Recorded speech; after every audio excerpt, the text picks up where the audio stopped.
as you know, the CTL sponsors groups of faculty over the course of the year to pursue a project in pedagogical innovation.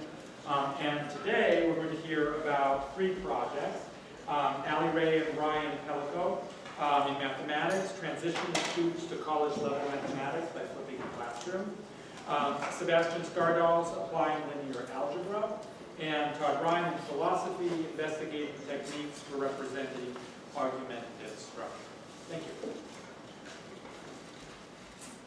Hey everyone, thanks for coming out.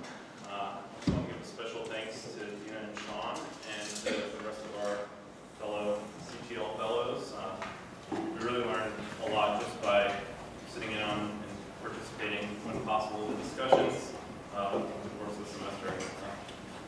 So yeah, transitioning students to college level mathematics, in particular first year, 100 level math courses. And we both taught Calculus 1, which is many students' first experience with a 100 level math course in college. And we'll talk about some of the problems that have arisen over our many semesters teaching this course and how we tried to incorporate technology to address some of those issues. So you may notice I'm giving this presentation through my iPad, through my computer. And in particular, we use this app that I'm using to show you this presentation to make some videos that we used in a bunch of different ways.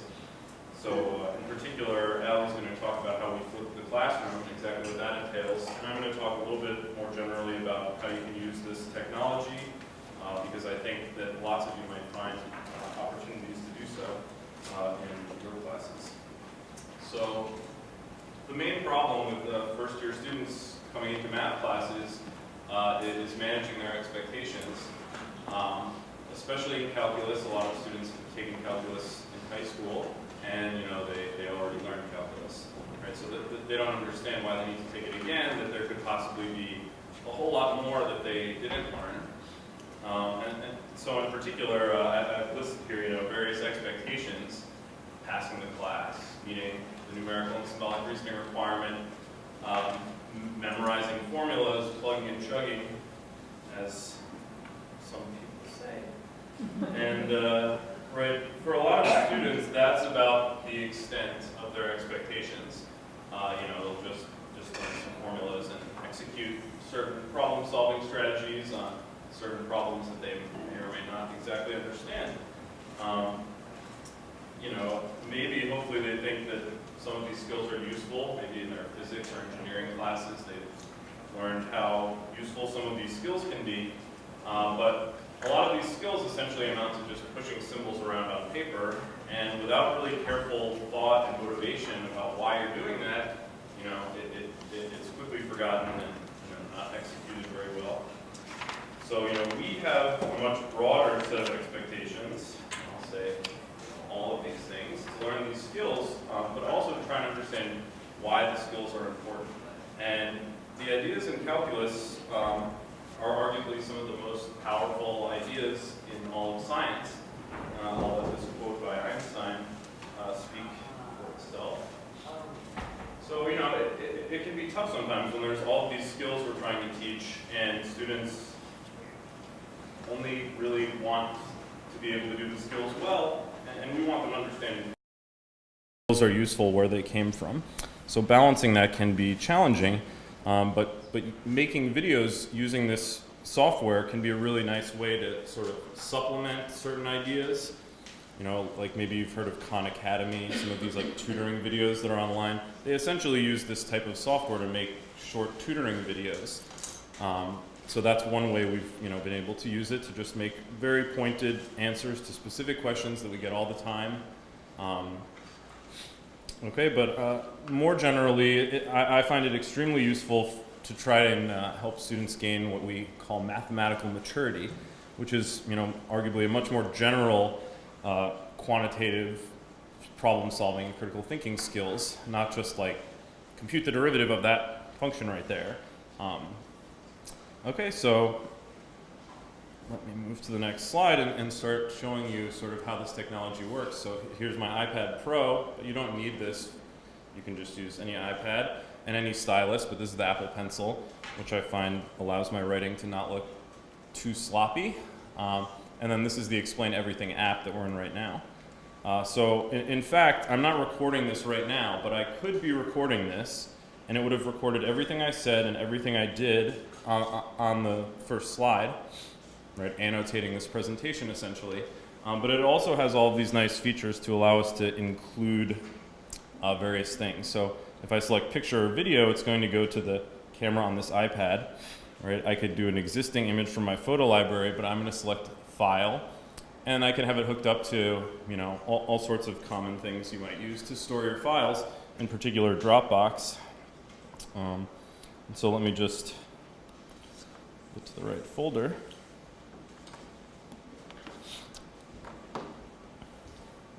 Okay, and so, you know, this is just my Dropbox folder for my iPad. It has lots of image files, some presentations, PDFs, some movie files. And so here's a Wikipedia page for mathematical maturity. And here's our department YouTube page. These are just 2 images. But so we can import them to the current slide. Okay, and now we've got these images that we can work into the presentation. So another thing that's kind of nice is opening a web browser. We have this website, Desmos. It's already got the hyperlink here.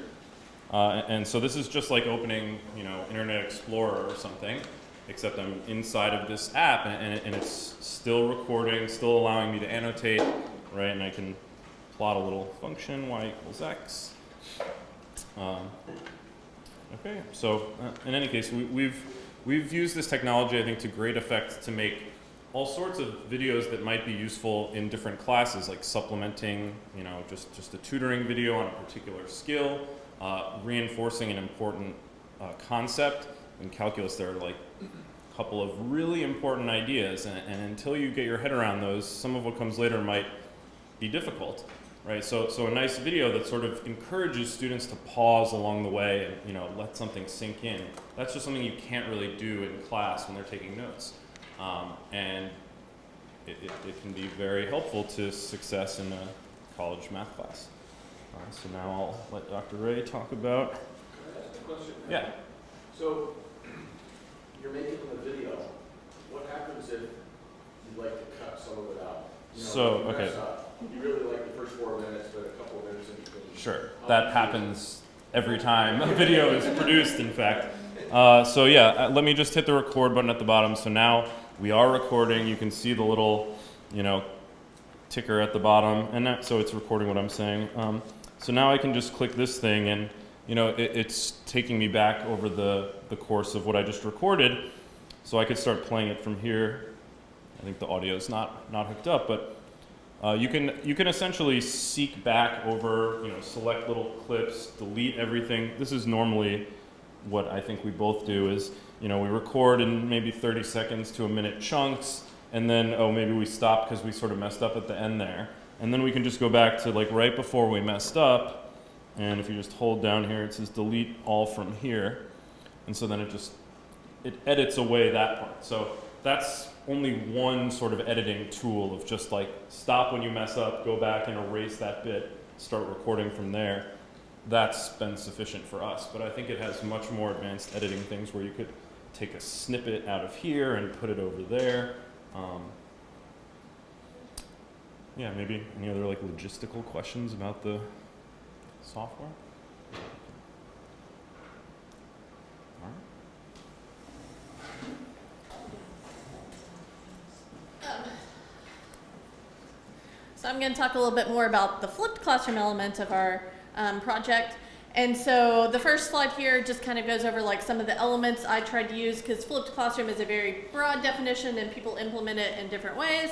And then the next slide I have like a typical day, what I kind of go through. So kind of the main things that I wanted to use when we do this flipped classroom element is that the first exposure to the material comes for the students outside of class. They do something before they come into class so that they've seen the definition maybe, or done an example on Desmos, that graphing calculator, just to kind of get them into the mindset of whatever we're gonna work on that day. And then in class is where they get the second exposure of me going through it with them, So since they've already seen it once, they can talk a little bit more knowledgeably about it and also have more informed questions, I think, that happen then in class versus in the typical lecture. They would get the definition first and then they would be going outside and trying to do their homework and then getting completely lost trying to do it on their own then. So that's when we end up with lots of people coming to office hours or Q Center or just being lost in general and not doing anything about it, sadly. Hopefully that doesn't happen too often. But so then in my classroom especially, I used a lot of the time in class for them to be actually practicing through the material in some ways, either worksheets or doing an activity or something where they were kind of doing more of that in the class than outside. So their homework I didn't have as much that they would do outside. I was trying to get it more where they would be doing it in class. So a typical day, again, we had them doing something beforehand. So sometimes this was watching a video, either one of the ones we made, or we did use some from Khan Academy or other sources. Sometimes it might just be read the definition in the book or walk through this example or something like that. But I did a little video quiz at the beginning just to make sure they actually did what I told them to do. So that was that. So this is a typical, the definition of continuity. So here's the definition of it. It has 3 parts. They had kind of like worked with these 3 parts before, but now we're kind of putting it all together where these 3 things have to be equal. And so that's what they pretty much had to like look at and memorize before class. So then in class, they take the little video quiz where they pretty much write down exactly what this definition is. And then I go through and kind of clarify any questions that they might have. And this is one where the continuity, it kind of has like a nice concept. It's like if you can draw the graph without ever picking up your pencil, that's a continuous graph. But then it has this technical math definition, and so we're trying to get them to see both of those concepts. And so then after we kind of make sure they understand the definition, well then I'm like, well, what happens if a function doesn't satisfy this? So how can one of these 3 things go wrong? Is kind of how I pose the question. So I have them get in groups of about 3 to 4 students and just brainstorm, draw little graphs that that fails one of these definitions, that like, oh, 1 and 2 are true, but maybe 3 isn't, or something like that. And so they go through and do this, spend a couple minutes on that. I walk around as they're doing that and like, ooh, that's a good example. Go put that on the board and do that because I know what ones I'm trying to get up on the board to talk about next. But they're the ones creating the examples. So it gets them more active. And I think that they remember the examples better when they're the ones that came up with them. So, so they put those on the board, and then I can talk about discontinuous functions when it doesn't fit these definitions, and go through a little bit more of that technical definition after I'm satisfied that they do that. So maybe give a little mini lecture, a couple more examples or something. Then I had a worksheet on this one where it was pretty much a few different examples of like, is it continuous, is it not? Which one does it fit? Does it fit this definition or one of the others or whatever? So again, that they're practicing, and while they're practicing through that, I would again be walking around the room constantly, going to the different groups, answering questions, clarifying, asking like them to think further if they were getting near the end, those kind of things. So some of the pros that I had while doing this, with the videos that we used beforehand, that gives them a way to see the material again and again. They can pause it, digest it, go back to it later. If they've been in class, then they can go watch it again and be like, oh, that makes more sense now. It also freed up class time to do more of the conceptual understanding there rather than the rote kind of memorization that they needed to do. I also saw a lot more students asking questions in my class than normal, especially students that struggled. And also, I had a couple of students last semester that English wasn't their first language, and they were asking me a lot more questions. And I think typically in a lecture classroom, they just are kind of more quiet. They aren't as vocal when they have questions. But since I'm going around to a group of 3 or 4 students, they're more likely to ask questions both of me and also from those students right around them. And then also they're learning other skills. They're working in groups. They're learning these more critical thinking skills, all of that, as well as the math. Some of the cons that trying to work through to keep doing this and improve as I go. The prep time for this is consuming. After we started in this, we saw things that were like, you should start preparing. If you're doing a full flipped classroom, you should start preparing like a year in advance. And we were doing it like a month in advance to the day before sometimes. So that was part of it. This semester I had a few more students that really didn't buy into the flipped concept, as far as like they weren't watching the videos beforehand or things like that. And so a couple of things I did was just to help that. One day after like 5 people hadn't actually read or done the video, and I could tell that by looking through their quizzes, I was just like, kind of explained why I do the whole first exposure outside, second exposure in, and after that a couple more like, oh, that makes sense, okay, I'm gonna try and do it more often. So a couple of things like that, just trying to improve on to make sure that. First semester I didn't have to deal with that as much, because since that was in the fall, that was most of those students' first math class in college anywhere, and so they didn't have any other expectations. They were like, oh, this is just what math classroom is in college. So. And the last one that I'm still trying to find is the balance between the students discovering some of this themselves, but then also making sure that they have the correct answers and stuff to move forward. And so I've changed a little bit this semester from what I did in the fall to kind of help with that a little bit, but still something that is hard to make sure, and so trying to learn that as well. So, and that's all I have. Thank you guys.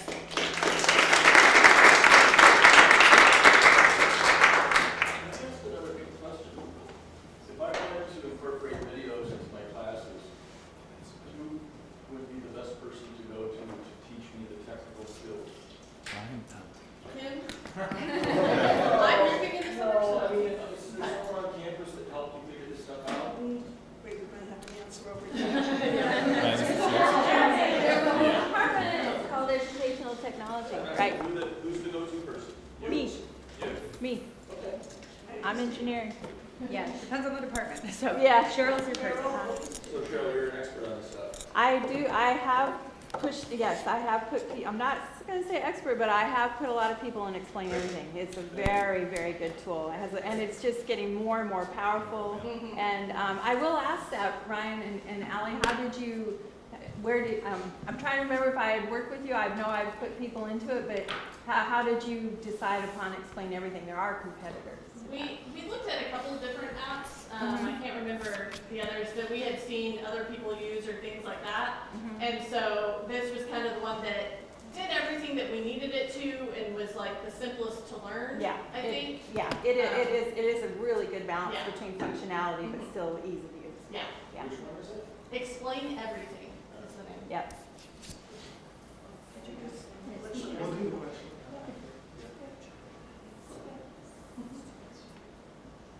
I would have shut him up if I had known he was gonna ask a second.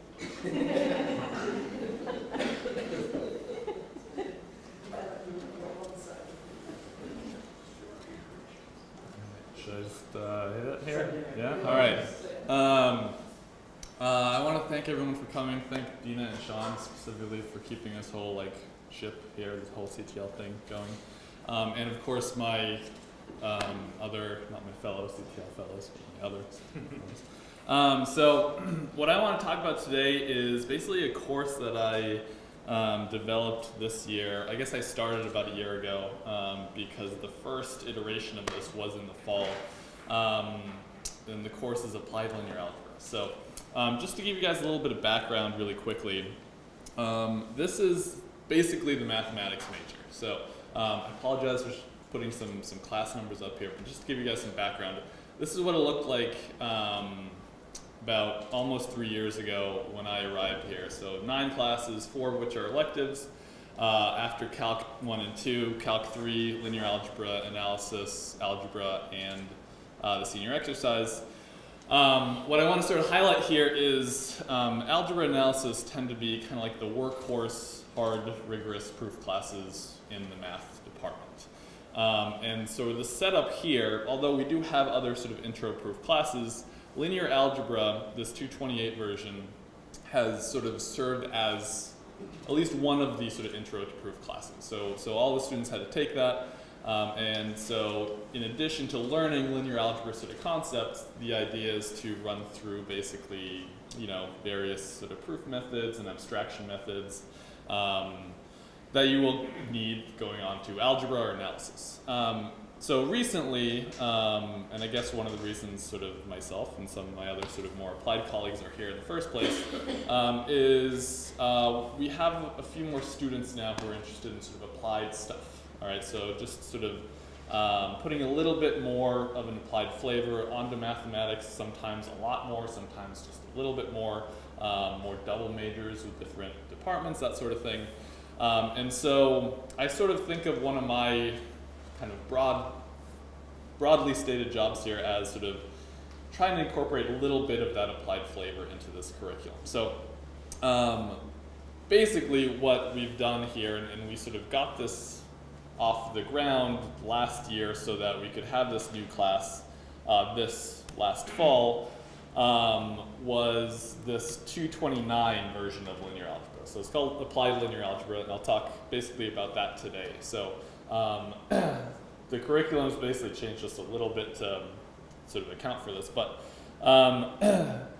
so as I said, the first iteration was this last fall. The second iteration will be sort of this coming fall. So I'm really happy to get a second crack at this because there's definitely things that I'd really want to change about it.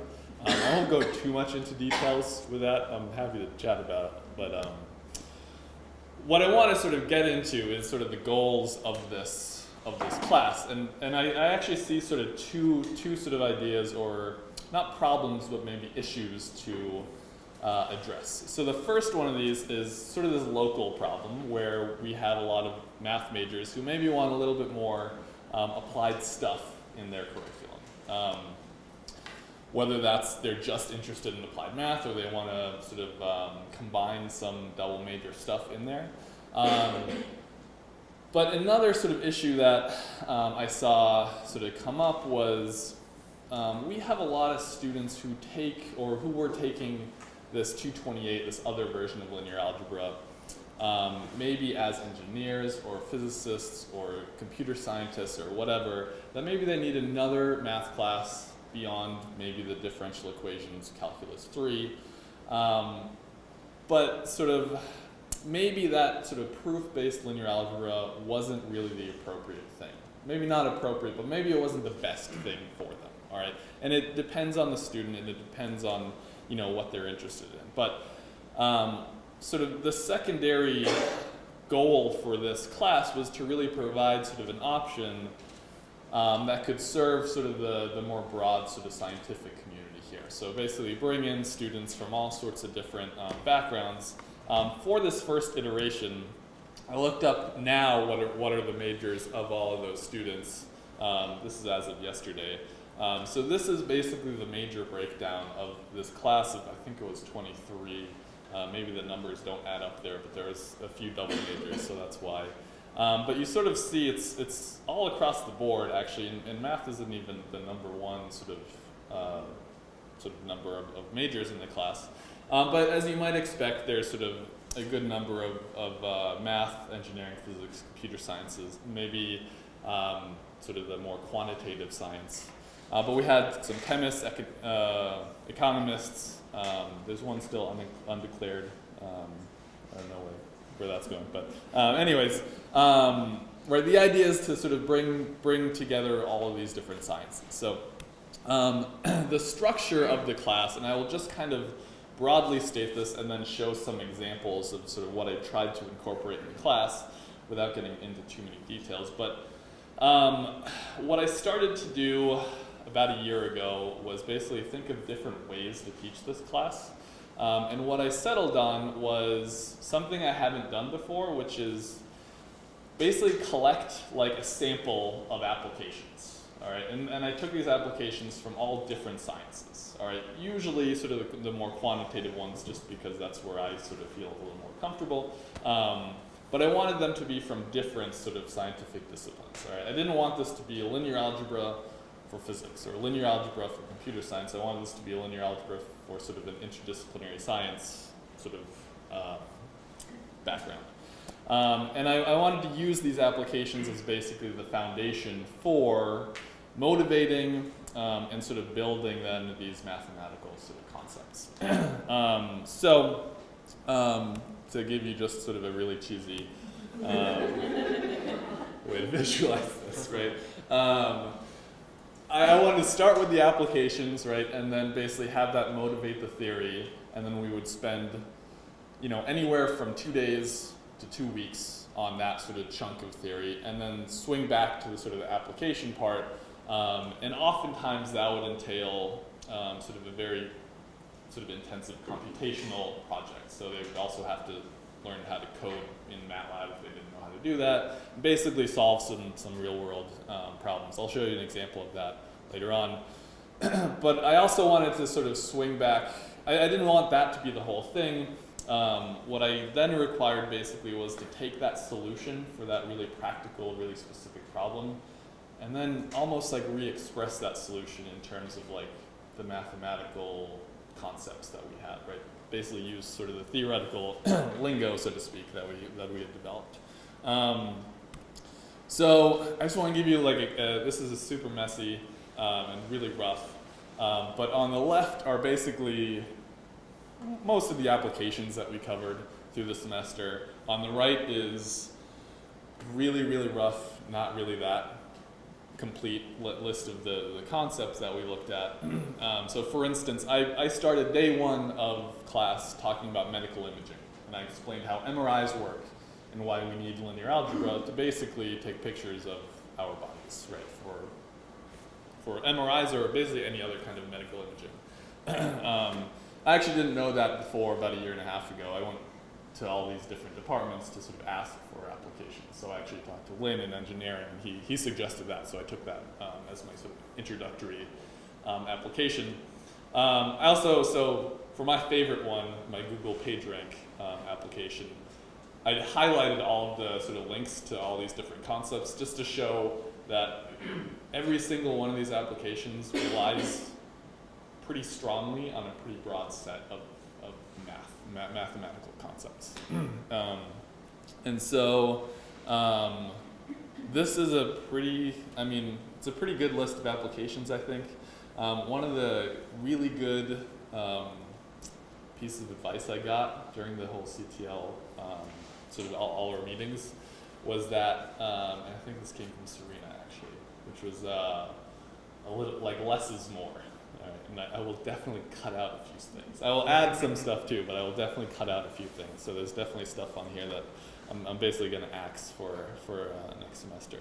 But I wanted to sort of finish off by showing you a couple examples of the sort of things that students had to do.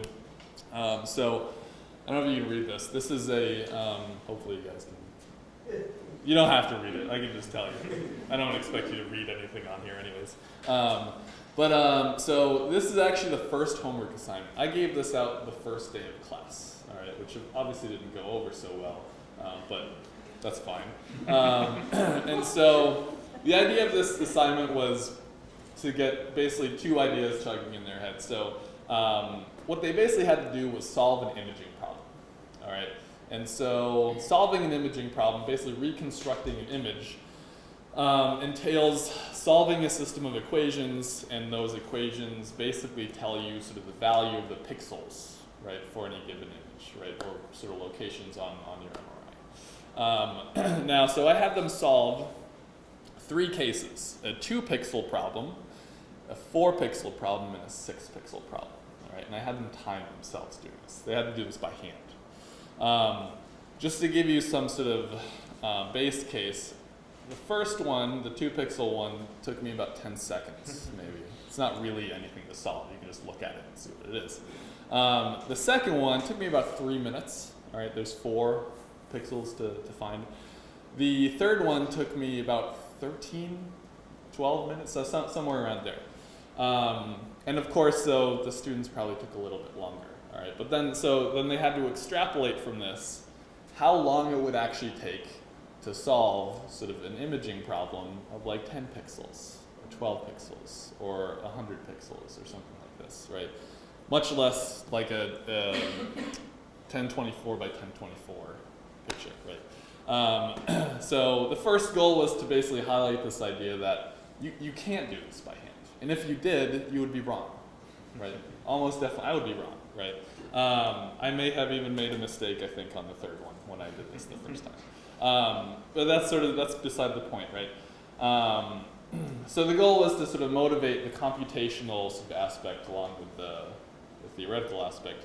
The second question, which is much shorter, it's actually maybe much harder, which is if you imagine all the different ways that you could sort of construct an imaging problem, if you can actually solve all of those problems, right? That's a very difficult question to solve or to think about if you haven't even, actually studied linear algebra, but that was kind of the whole point of this thing. So this was day one.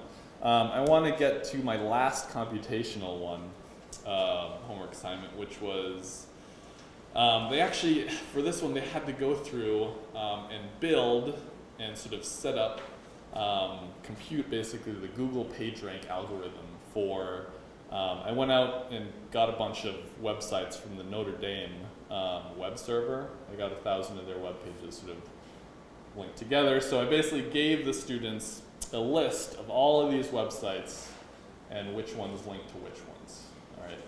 Without any content, without anything like this. And they had to basically go through and rank all these different web pages with sort of different tweaks to the algorithm, all these different things. So this was, of course, in MATLAB, so they had to do some computing. And I will mention that getting sort of the MATLAB computing part of the course going was definitely a challenge. I knew that would be a challenge from the get-go. But it actually wasn't so bad. It wasn't as bad as I sort of maybe had feared. But I'll stop there and hand it over to Todd. Thank you very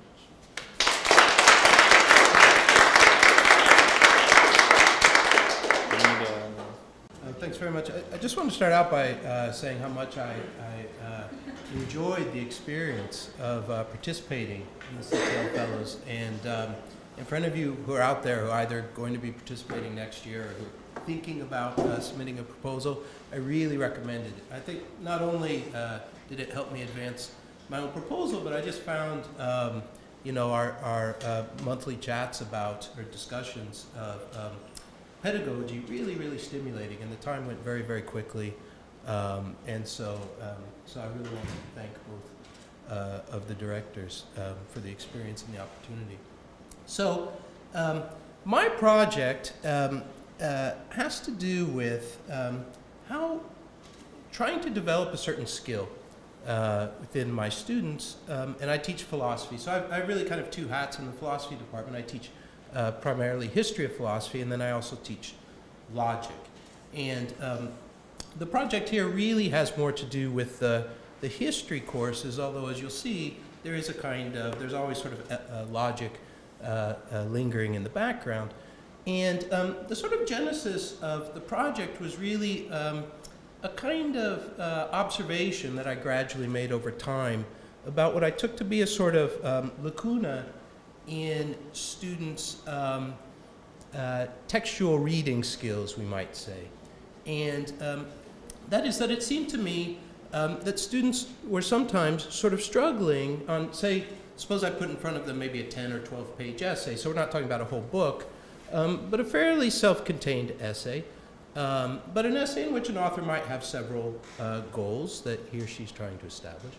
And I realized that some students were having some difficulty with kind of mastering sort of the overall structure of the text. And this, I'll just recount really quickly an anecdote which kind of crystallized this in my mind. I had a student who was really interested in Hume's arguments for determinism, that all human actions are determined. And so we talked about it for a while. He decided that's what he was going to write his paper on, and he went away. And a couple weeks later, I got his paper, and it was on a completely different topic. And I asked him, why you were so excited, why you chose to do something else. And basically, he didn't put it this way, but it came out that he couldn't understand the structure of the text, and so he finally was discouraged and gave up. And that kind of really put in my mind that this is something that, and this is the second point, I think is true. I don't know to what extent it's true of the humanities in general, but I think it really is true of philosophy that we tend not to be very good at teaching basic philosophical methodology. Things like how to read a text, how to figure out the structure of a text, etc. I don't know if that's because we tend to be a little too high-minded, or if we can't all agree on a methodology or what, but the important point is I think it's something that I was not doing in my classes, and maybe even more importantly for this project, it's something that I was not taught myself explicitly. And so really the reason why I was so grateful to have the opportunity was I felt like I needed to figure out for myself what I wanted, what kind of skills I was trying to impart in the students, and then I had to figure out how I could sort of operationalize it and actually turn it in to some kind of manageable assignment. So in terms of reading skills, I mean, so there are really two basic skills, and argument reconstruction and what I'm calling structural analysis of the text. And it's really the second one that I was working to develop, but just to kind of distinguish it from the first, argument reconstruction, I've just chosen for you. So I've got a text that I'm going to show you later as a bit of an illustration of the technique. So I've just pulled out a part of one paragraph of that text, right?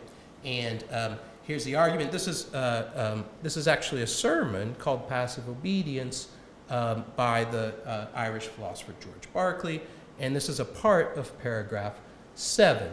So if you look at it, he says that laws are rules that are given to us by a legislator, that is God, and because all rules are established for a certain end, I mean the legislator has some goal in mind, Berkeley wants to figure out what was God's goal in giving us moral laws. And he says, as God is a being of infinite goodness, it's plain that the end or the aim of God must be good. But God enjoying in himself all possible perfection, it follows that it's not his own good, right? He's already got everything he needs, so it can't be, he's not aiming at his own good, so it must be that of creatures. All there are in the world is God or creatures. And then Berkeley adds, again, the moral actions of men are entirely terminated within themselves, so as to have no influence on the other orders of intelligence. This is a sermon, so what he's saying here is basically our actions can't affect angels, higher order creatures. So the end, therefore, to be procured by these laws can be no other than the good of human beings themselves. So, sorry, my mathematics colleagues didn't ask you. They were kind enough not to ask you to actually have to do a math assignment, so, but I'm going to actually assign you a problem. So here's basically what an argument reconstruction might look like.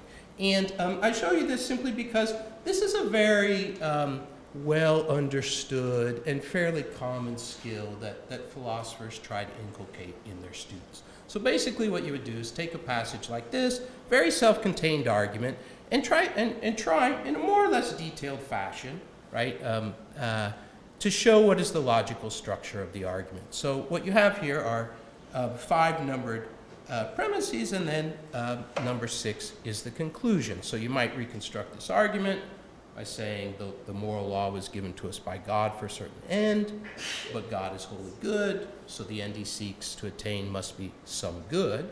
But God lacks nothing, so it can't be his own good at which he's aiming, and therefore, putting 1, 2, and 3 together, the good at which God aims must be the good of creatures, but human actions can't benefit higher order creatures, and therefore the moral law was given us by God for the good of human beings, right? So, so that's a kind of, I mean, if a student could even, I mean, you could really tighten this up if you were obsessive about it, but you know, if a student could come up with that as an analysis of an argument, I'd be very, very happy. Okay? So as I said, that's a fairly well understood skill, but it's not the one that I was interested in. It seemed to me like above that, right, a text, say a 10 or 12 page essay, might have any number of smaller arguments within it, right?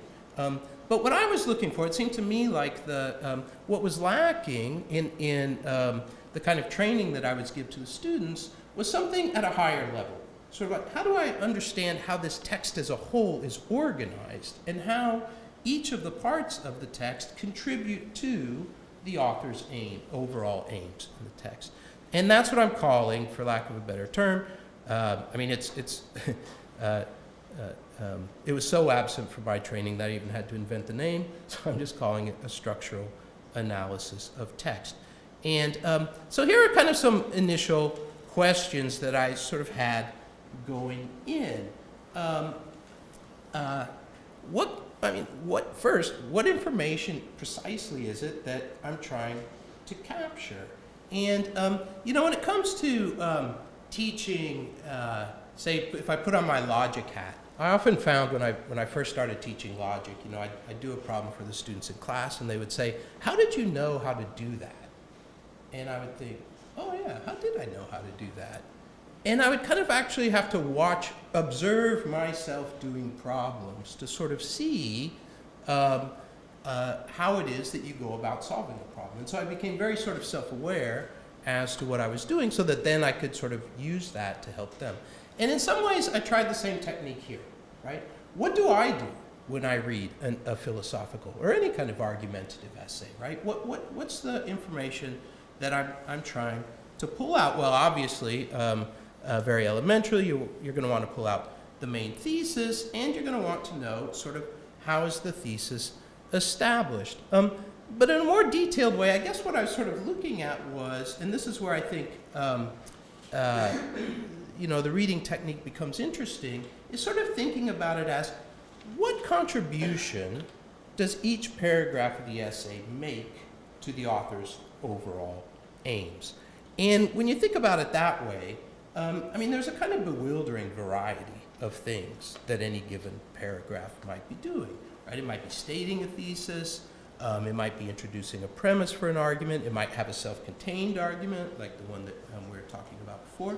It might be giving illustrations, right? It might be giving secondary arguments, it might anticipate an objection and respond to it, or it really might be making no contribution at all, right? Sometimes there are paragraphs in that are rhetorical and they're not really advancing the argument at all, right?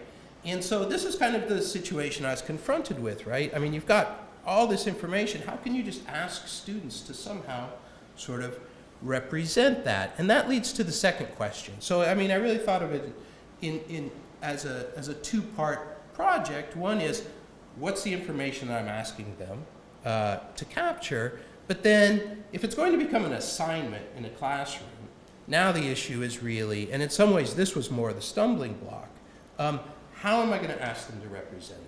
As I said, I could kind of watch myself to sort of figure out what I do and go through that with them, but the real question was, how am I going to ask them to represent it? If you think about the argument reconstruction that I showed you before, it's very obvious. If you just have one argument, it's just premise, premise, premise, premise, conclusion, right?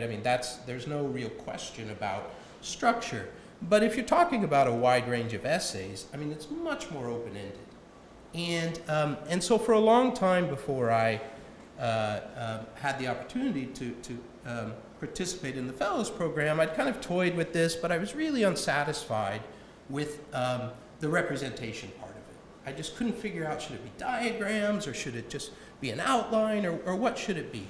And I finally moved closer to the sort of free-form notion idea that different texts are going to require they're going to have different structures. And so trying to impose any single kind of structure on them is going to be too limited. Okay? So that's kind of the background. Now what I thought I'd do, just really quickly, is show you an example. So here's the first 2 pages of the text from which I pulled that earlier paragraph, right? So this is a sermon by George Barclay, and it's called Passive Obedience. And I'll say something in just a second about why I chose a sermon. So this text, I should say, is, so what I decided that I would do, since this is such a new skill, to introduce it to the class, and I haven't done this yet, we're going to do one together, right? And so I've chosen, this is the text that I've chosen in order to work through with them. And as I said, I'll say something quickly at the end about why one might choose a sermon. So this is it, passive obedience.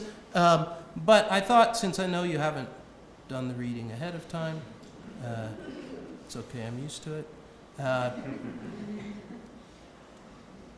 Here's the same text, but with what I take to be some of the crucial structural elements highlighted. Now, as I was kind of doing this, preparing this for you, I actually thought, it occurred to me that this might actually be a really interesting preliminary step, right? Asking the students. So one of my worries is you cannot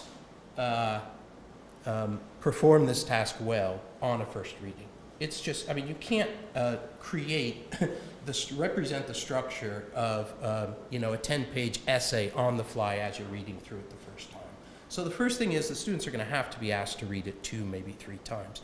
But what I thought was, if as they're reading it, they're alert to the fact that they are later going to have to go back and represent the structure, one thing at least minimally they could do is as they encounter sort of structural elements, they could underline them, and that'll help them as they go back. So, so this is a basic, I mean, we don't kind of have to go through it all, but one thing you might just ask elementary is, what is passive obedience, right? And Berkeley tells you, right, in the first underlined passage, he says that it involves a law of nature, that is, those virtues and duties which are equally binding in every kingdom or society of men under heaven. They're objective laws, objective moral laws, right? And he says, of this kind, there's an objective moral law that I take to be that Christian duty of not resisting the supreme power, right? So that's, in a nutshell, what passive obedience is. He thinks that we have a moral duty not to resist political power, political authority, right? And now notice what he does next. And this is part of why I chose a sermon, because remember, Berkeley's preaching this. I mean, it's basically a philosophical treatise that takes the form of a discourse. And what makes that very nice is, if you're just listening to this as opposed to having the text in front of you, he's got to give you a lot of cues as to the structure, or otherwise you'd just be completely lost, right? And he does that. So notice what he says here, first, second, third, right? This is what I'm going to do. First, I shall endeavor to prove that there is an absolute unlimited non-resistance. Second, I shall inquire into grounds and reasons for the contrary opinion. And third, I shall consider the objections drawn from the pretended consequences, right? So he's going to worry about objections. So basically, the point is, he's laid it out for you. Here's the structure that I'm going to follow, right? So one of the things I would expect students to be able to do is say, where in the essay do these things happen, right? He tells us he's going to do this. Where does he do it? And I'll just show you one other thing. So over on the right here, right, I've highlighted in the margins. Here's where he gives you a little bit more extensive definition of what passive obedience actually is. So in the right-hand column, he says, the fulfilling of those laws, either by, so he's talking about political laws here. What is our duty? Our duty is to fulfill the laws, either by a punctual performance of what is enjoined on them, or, if that be inconsistent with reason or conscience, by a patient submission to whatever penalties the supreme power hath annexed to the neglect and transgression of them. So passive obedience is, you owe obedience to the civil authority, or if obeying the law is contrary to your conscience, then you have to passively submit without resistance to whatever penalty, whatever punishment the political authority has decided is associated with violations of the law, right? So there's the notion of passive obedience, and then he goes on to tell you sort of how he's going to argue for this, right? So that's enough to sort of get the idea. And now let me just show you what I would like to come out with the students. Now, you might be thinking, like, it's the worst PowerPoint slide I've ever seen. but I intentionally showed this as a handwritten document because this is what I would expect on a first pass through us to do in class, right? And secondly, I came to realize that I'm going to ask the students to turn their computers off when they're doing this assignment, because I think it's such an open-ended project, and at least to my taste, the computer's so limiting in its structure that what you really need is just a blank piece of paper and a pen, right? And so I've actually sort of shown this to you as I would hope that they themselves will, as we'll do it in class, and also as I would hope that they themselves will do it. So I won't take you through it, but basically you can see that what I would hope that they would capture is there's that part 1, part 2, part 3 structure of the sermon, right? And then starting in part 1, he's defined for you what is loyalty and what is rebellion. He's told you what his thesis is, that we have an absolute, necessary, and immutable moral duty not to rebel. And then he does something really nice. He says, notice that that's a 2-part proposition. So he even breaks it down for you into 2 parts and then proceeds to argue for them. So that's basically just a little example of the kind of technique that I was looking for. So just to finish up quickly, so a couple of issues that came up. I think one is choose the right course, which for me, it's going to be a history course, right? Because I think that's where these texts most come up. Second, it's going to be required because once they see on the syllabus that this is what they're going to be doing, they not knowing what it is, they may or may not wish to stick around. But thirdly, because in the philosophy department, the history sequence is designated as a writing requirement, it seemed to me like a very natural extension of that. Secondly, of course, choose the right text. Not every text is going to, in a course like early modern philosophy, you have a kind of great variety of texts, dialogues, sermons, essays, et cetera, et cetera. So you really need a text that, like the one from Barclay that I showed you, where he's very carefully laid out the structure and given sufficient cues as to what that structure is. As I said, I plan to do the first as an in-class exercise, and then perhaps we'll have, I may have the students, when they do it on their own, perhaps break down into groups and do it, and then we could even workshop in class their different reconstructions, just to get a little more experience. And then the last thing that I'll just say is this is more about maybe about my growth than about the students, and that is I think part of what I finally had to do in thinking about implementing this project was thinking about shifting my own pedagogical goals. I mean, right out of graduate school, my goal in teaching early modern philosophy is you have to understand transcendental deduction, right? That is the goal.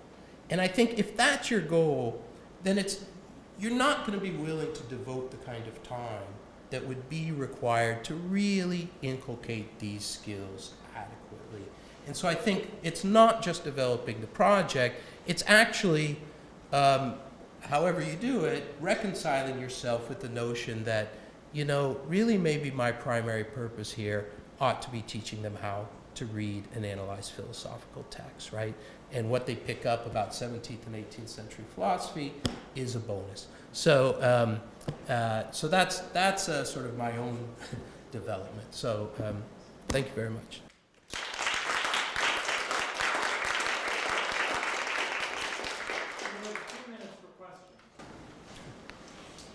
Susan, you had a question? Yes, I And did. then I have have one more. some math-related questions. So you guys talked about 2 different kinds of videos. Videos that are like addressing misconceptions that the students have, and then videos that they would watch before class. And I feel like videos that they watch before class would be, but how long are these videos? It's really what I want to wonder. I've tried to keep mine about between like 10 minutes, roughly 10 to 12 minutes. Again, just trying to kind of introduce it, not get into all of the technicalities. We can do that in class and stuff, but just to get to like the main parts of it pretty quick. Yeah. Yeah, for the other like supplemental videos, it sort of depended on, tutoring style video could be 3 to 5 minutes, just going through an example or 2. And some of the more conceptual videos, were around 20 minutes maybe. None more than that. Can I ask one more question? I'm wondering, given the course layout that you described, if you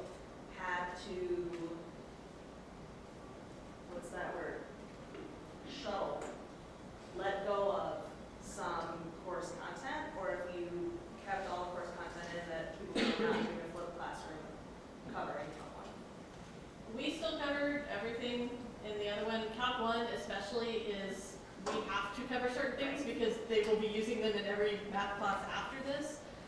So yeah, we didn't cut down on any of that. It was just where they got the material. Like sometimes, again, if it was something that I know that they could learn easily from watching an example later or whatever, then I might do that rather than having to spend class time on that and could free up class time to get a little bit more of the conceptual understanding. And another possible use of it too is, we didn't really do this too much, but in dire situations you might, oh, I didn't have time to get to that in class, I'll post a video and assign it or something. So that freedom felt nice, even though we didn't really take advantage of it too much. Todd, this technique for representing structured text, have you thought about having students do that to their own writing? Well, 'Cause I think they might discover that some of their paragraphs are.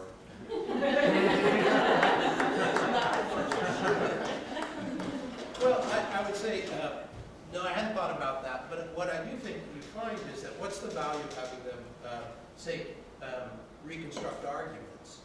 Well, of course, they get a clearer understanding of the text, but hopefully, as they do that more and more, they structure their own arguments more clearly. And so, while I would hesitate to really assign them the task of doing it themselves, I would hope that sort of in seeing, if you can put in front of them clearly organized text and force them to go through it to see why it's clearly organized, then at least kind of derivatively, one would hope that it would help them in their own way. But one reason perhaps that move to their own text is it might motivate them. Oh, I see. They might see something missing in their own work that they thought was there or should be there. Yeah, perhaps at the end of the semester we could Yeah. take one of their papers and do it. Diane? Todd, I was just wondering, you had said that one of the motivations for the idea of representing the argumentative structure was because you thought it was kind of above what you were doing before, which was outlining, having students in a way outline argument. Yeah. Do you feel that that what they're doing stays above that always, or are you hoping that it will help them to understand the argument that's in the text, so that then you can get to the discussions of is it persuasive and is it, whole, for Yeah, example? so I actually see the two skills as almost completely complementary, so that one is that you'd have kind of the overall structure, and then within that, I mean, you're going to have individual theses that would have particular arguments, sort of self-contained arguments for them. So I see that, and so to me, what I meant by that was that you can reconstruct a kind of particular argument, but have no idea as to where this fits into the sort of economy of the whole essay. So I see it as, in one sense, a kind of detailed skill, reconstructing a particular argument, and then a larger, almost a rhetorical kind of skill of seeing how those different arguments are marshaled in order to. And you see them as bouncing back and forth, then you can do Yeah, that. yeah, that's right. Thanks. Other questions?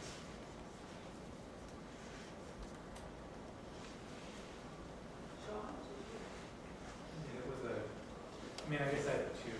Just one simple one. It's actually mostly for Todd, but I was wondering whether you had thought about kind of and you talked about sort of this high technology, low technology kind of approach to thinking about how parts of the whole relate. I mean, it seems to me, so that's kind of an observation about that one. But I was thinking about yours, whether the ability to graphically represent in some ways the structure of an argument, and whether that would mean that you'd actually be thinking, sort of free form, but whether, and I don't know how you do this, but you would develop some kind of symbolic dimension or something to be able to represent the structures and movements of an argument. And that was my original idea. And certainly for individual arguments, there are sort of well-known diagram techniques, right? So how do the premises relate to each other or to entail a conclusion? The problem was I just couldn't find a diagramming technique that I felt was sufficiently flexible for any kind of any conceivable rhetorical structure. That's still ideally, if I could find one, that's being able to give a more kind of